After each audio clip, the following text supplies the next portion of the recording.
Bonjour à tous les bastonneurs et bastonneuses, moi c'est Forgy, et le catch c'est ce dont on va parler. Et aujourd'hui, bienvenue dans cet épisode de l'AEW illustré. Récap du collision du Battle of the Belt du 15 juillet, et on commence par le récap de Rampage du 14 juillet. Keith Lee et Dustin Rhodes contre Matt Menard et Angelo Parker. Le match est là pour que Keith Lee reste une force pertinente. Son association avec Dustin fonctionne bien, le vieux briscard faisant toujours le show. Keith montre sa puissance, puis Dustin se fait isoler une partie du match.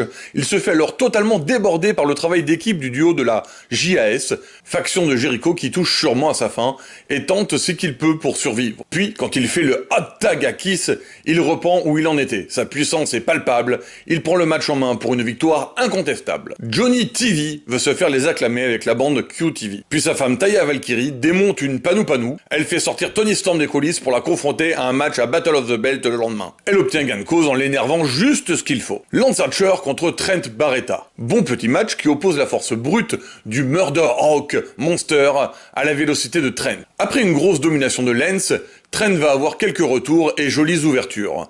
Mais l'accompagnant d'Archer, Jake Robert, le remet dans les pattes de son poulain. La puissance du monstre est imposante et il ne tarde pas à reprendre le dessus par une combinaison brutale qui ne fait pas de quartier. Après le match, il défie Orange Cassidy pour son titre international le lendemain à Battle of the Belt et montre qu'il est un challenger efficace. Takeshita vient affronter un Panou Panou masqué. Don Callis vient préciser que ce n'est pas n'importe lequel des jobbers, c'est un ami, un partenaire de catch d'Omega, et donc la cible parfaite pour Konosuke. Il s'en donne à cœur joie et applique toutes ses techniques du Japan Strong Style sur le héros masqué, qui ne se fait pas totalement squashé et a un peu de répondant. Un fait qui apporte un petit peu de tension au match, mais qui n'est pas très bon pour lui puisque ça motive essentiellement Takeshita à lui casser encore plus la gueule, ce qu'il fait avec brio. Bref, ils veulent pourrir la vie de Kenny et comptent continuer sur cette lancée autant qu'il faudra. Le Dark Order est énervé. Ils perdent trop de membres, ils veulent faire payer Hangman, un bon heel turn assumé. Willow Nightingale contre Athena. Dernière ligne droite avant la finale de la Owen Hart Cup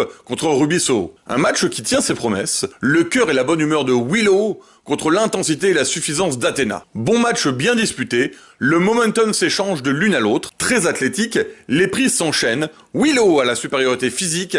Athena a la supériorité technique. Le match bascule de l'une à l'autre à plusieurs moments. Plusieurs très jolis mouvements donnent un bon rythme à l'action.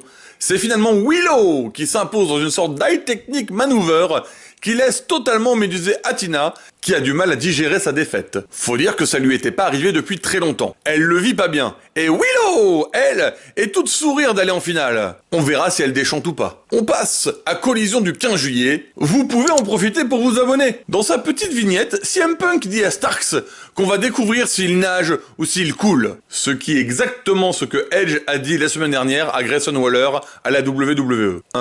FTR contre le Bullet Club Gold. Très dur de décrire ce match. Probablement un des meilleurs matchs en équipe que l'on verra cette année. FTR est au sommet de leur popularité, ici, à Calgary, Canada. Eux, dont le style a toujours été un grand hommage à Bret et Owen Hart. Et le Bullet Club est une faction de heel modèle qui ne recule devant rien pour tenter de gagner. Jay White est parfaitement à sa place ici, il parle au public, lui reproche de pas les encourager et tente tout pour entrer dans la tête de ses adversaires. Le match est une victoire au meilleur des 3 tombés, il faut donc 2 succès pour gagner. On est dans l'esprit le plus pur du match d'équipe par relais. Multiplier les tags avec son coéquipier, isoler un adversaire en solo pour l'épuiser et se débrouiller pour que le partenaire opposé soit mis hors d'état pour ne pas intervenir au bon moment. Chez FTR, Dax, c'est la violence, Wheeler, la technique. Chez Bullet Club, Juice, c'est le sauvage, le chaos. Jay, c'est l'esquive et le jeu psychologique. Bien sûr, FTR se la joue old school, et les attaques sont pas toujours parfaitement clean, prouvant qu'ils sont des faces intelligents. Juice a un style de boxe très agile et percutant.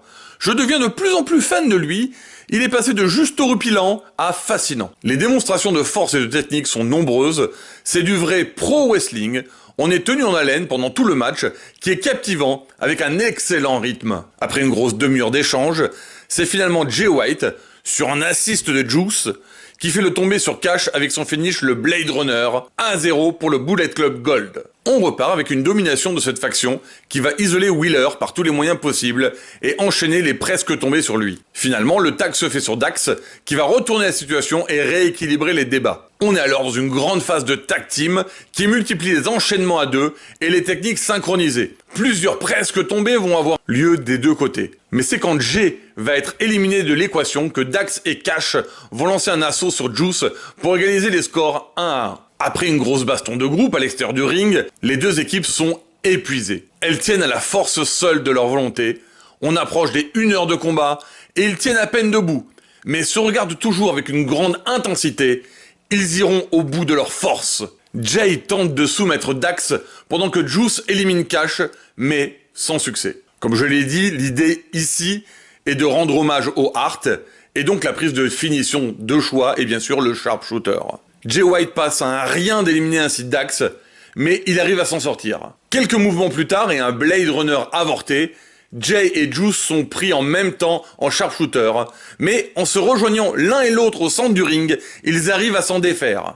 Finalement, comme le veut la logique des forces, Dax soumet Juice dans une dernière sharpshooter pour la victoire finale. Les deux équipes sont épuisées, le public est en ébullition. En face respectueux des beaux combats qu'ils sont, FTR veulent serrer la main de leurs adversaires. Et en heel déterminé à une revanche un jour, Jay et Juice crachent et se barrent. 1 heure de match, intense, puissant, spectaculaire, à voir absolument. Et vous me direz dans les commentaires si c'est aussi pour vous un des meilleurs matchs tag de l'année. Willow Nightingale contre Rubisso. C'est la finale femme de la Owens Cup. Willow ayant battu une championne juste avant, Athena, en termes d'équipe de force, sa victoire serait logique. Mais il ne faut pas oublier que Soho, c'est les Outcasts. Eh bien non, tiens, elle est seule pour cette finale, ce qui la met en désavantage. Et c'est exactement ce que le match va être. Une grosse domination de la part de Willow, qui est plus puissante, plus fun, plus à l'aise, plus charismatique que Soho. Personnellement, je trouve qu'elle a l'avantage à tous les niveaux. La seule chose que Ruby a pour elle, c'est la tricherie à base de bombes de peinture. Elle va d'abord essayer de la faire disqualifier en donnant la bombe à Willow avant de la dénoncer à l'arbitre, profitant de la distraction pour tenter le tomber. Et puisque ça n'a pas marché, elle reprend la bombe, essaye de l'utiliser, mais se prend une grande charge de cavalerie dans le buffet, ce qui la fait lâcher son arme. Après ça, Willow peut remporter le match tranquillou sur une powerbomb bien exécutée. Elle peut ainsi ramener la coupe à la maison avec la bénédiction de Tony Cowboy Khan. Destruction! Kings of the Black Thrones défoncent des panou-panou. Brody King s'en donne à cœur joie et fait de la purée. Puis Malakai Black balance son bon gros coup de pied rotatif trop dark et finit de défoncer la purée de Calgary.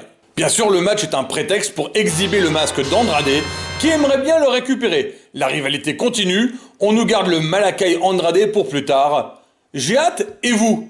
Dites-moi ça dans les commentaires. Allez, c'est pas tout, mais il faut s'attaquer au CM Punk contre Ricky Starks. Finale du tournoi Owen Hart. CM Punk porte le short rose. Comme FTR et l'année dernière Adam Cole et Britt Baker, les gagnants du tournoi. Alors, est-ce que le rose est le signe de la victoire dans le tournoi? Même si on entend un grand chant CM Punk, CM Punk, CM Punk au début, pendant le match c'est vraiment Let's go Ricky, CM Punk. Let's go Ricky, CM Punk. Grosse division du public. Et de la même manière que pour la foule, le match est vraiment incertain. Aucun des deux n'a une grande dominance.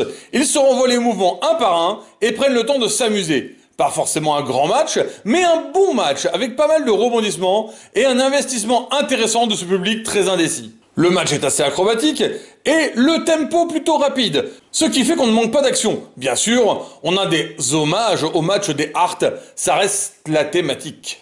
Punk tente un pile driver sur son opposant qui n'aboutit pas. Spears de Ricky reçu de plein fouet par Punk qui roule à l'extérieur pour s'en remettre.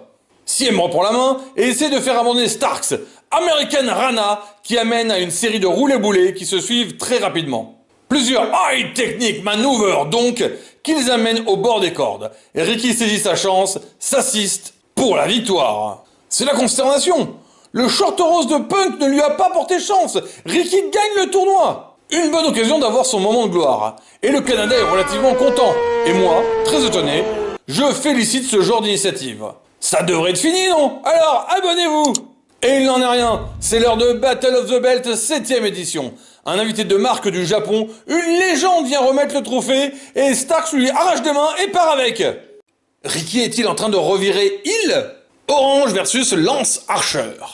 La première partie du match est simple, cool et efficace. Lance est bourrin, Orange est fun et agile. Il se crée plusieurs opportunités, mais manque un poil de puissance, ce qui fait qu'Archer retourne toujours la situation pour avoir le match en main. Assez vite, ils sortent du ring, Lance fracasse tout ce qui bouge, incluant les membres du staff présents. Orange en profite pour les utiliser comme munitions qu'il envoie sur son adversaire. Il retourne dans le ring et Archer utilise sa puissance et son allonge colossale pour balancer et écraser Cassidy, qui est bien démuni face au monstre. De nouveau hors ring, Jack Roberts veut apporter sa contribution, ce qui ne plaît pas à Archer qui veut finir lui-même son jouet. Entre-temps, le compte hors ring continue. Ils sont sur les abords du ring, 8. Orange met un gros coup de genou, Lance résiste. 9. Cassidy balance un gros orange punch des familles dans la tronche du monstre et roule dans les cordes. 10. Il gagne le combat par des combes extérieures. C'est malin, inhabituel. Ça laisse un sentiment un peu d'inachevé. Et en même temps, c'est une façon intelligente de battre un adversaire plus grand et puissant. Bon, je vais dire que je suis perplexe. Les acclamés viennent sur le ring, acceptent le challenge de QTV et auront leur rematch au titre trio. Tout le monde les aime et 6h30 Calgary. Voilà, en gros quoi. Toni Storm contre Taya Valkyrie. Je vais pas faire un gros résumé là parce que on n'a pas pu voir vraiment la fin du match dû à un problème satellite. On nous montrera la fin en rapido après. En gros, les Outcasts ont fait du taf de heel, comme d'habitude, distraction d'arbitre et aide mutuelle. Taya a été valeureuse, elle avait presque le match en main après un coup de cul et son finish, mais Toni a résisté. Ruby a attaqué de l'extérieur, finalement Toni fait son Storm 0 et gagne le match. La veuve d'Owen Hart est fière de remettre les trophées aux vainqueurs du tournoi. Ça lui fait chaud au cœur que l'AEW vienne ici, à Calgary, là où Stu Hart a commencé sa carrière. Elle espère les gagnants dignes de cet héritage. The Chairman, Shawn Spears, contre Luchasaurus. Chairman, ah oui, Shawn est en heel mode. Non, pas au Canada. Non, c'est juste pour emmener sa chaise pour après, voilà. Parce que faut être honnête, c'est encore un match sans vrais grands enjeux qui se déroule sous le regard attentif de Scorpio Sky. Shawn va à peine pouvoir vraiment montrer quelque chose. Il se fait dominer en puissance par le monstrosaure. Il y a Christian qui profite de toutes les opportunités pour détourner son attention. Même s'il envoie bien son adversaire dans la chaise, ça ne lui suffit pas pour terrasser le monstre. Ce match est une exhibition du duo de gagnants de la ceinture TNT et c'est à peu près tout. Bon, au moins le look de Spears était classe. C'était déjà ça. Le monstrosaure gagne et ne touche toujours pas sa propre ceinture qui reste dans les mains de Christian. Bon bah, à part le premier match qui était pas trop mal, ce Battle of the Belt était pas une franche réussite, surtout un moyen de montrer les histoires en cours. Et voilà, c'est la fin de ces 4 heures de show en cumulé. N'hésitez pas à me dire en commentaire ce qui vous a plu ou moins plu. Et surtout, abonnez-vous, ça soutiendra la chaîne et on en a bien besoin. J'espère que vous avez passé un bon moment avec moi. À tous les bastonneurs, les bastonneuses, à très vite!